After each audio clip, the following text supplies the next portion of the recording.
Bem-vindo à 194ª edição do programa Pedindo Luz.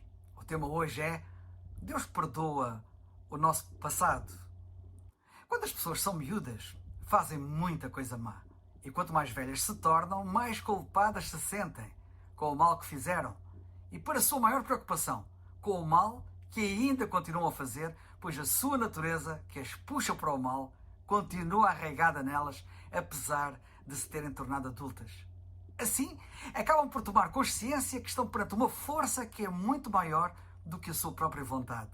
Quantos há que perante este quadro se interrogam com enorme preocupação se podem ter o seu passado perdoado e se haverá esperança para o seu futuro? Muitos pensam mesmo que tal é impossível, pois a sua própria lembrança do mal que fizeram não os larga. Alguns têm chegado mesmo a perguntar: por que haveria Deus de me perdoar a mim? Eu nem a mim mesmo me consigo perdoar. Este problema afeta e vincula toda a humanidade. E tu, sabe bem disso, não és exceção. Mas a luz da palavra de Deus traz-nos uma boa notícia. É este o significado da palavra Evangelho. Boa notícia.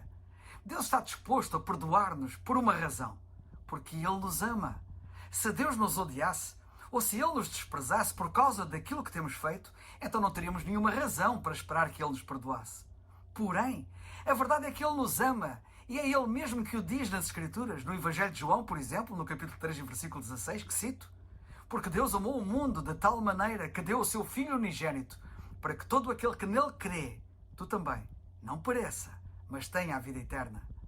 Agora nota, isto não significa que Deus faça vista grossa sobre os nossos pecados, ou que finja que estes nunca aconteceram. Não, de forma alguma. O pecado é grave.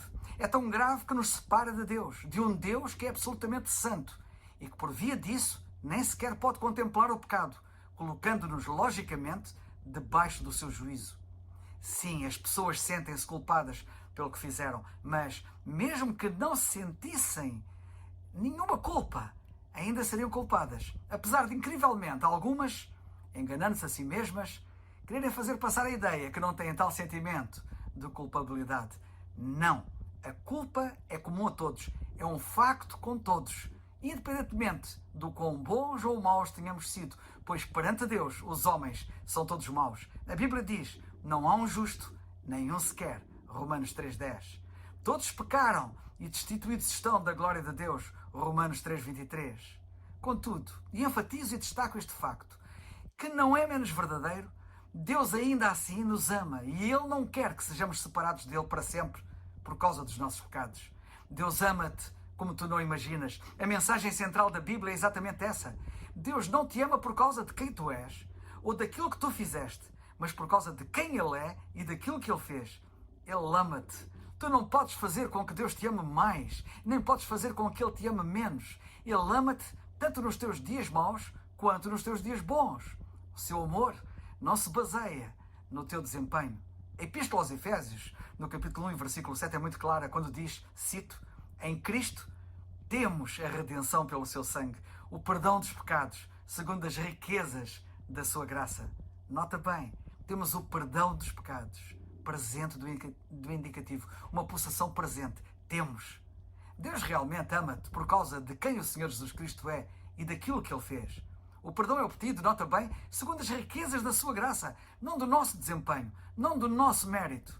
Foi por isso que Ele veio ao mundo. Ele não veio só para nos dizer como devemos viver, como alguns limitado e ignorantemente pensam.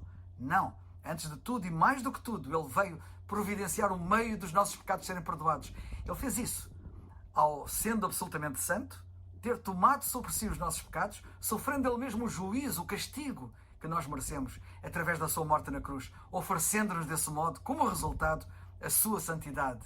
Desse modo, habilitou-nos a podermos estar eternamente junto do Deus Santo. Sim, ao termos sido santificados pela sua obra na cruz do Calvário.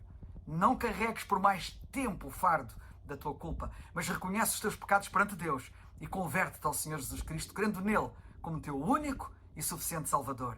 Deus não pode mentir. É impossível que Ele minta, diz a Bíblia. E a sua promessa é para ti, que diz: crê no Senhor Jesus Cristo e serás salvo. Atos 16, 31. É o farol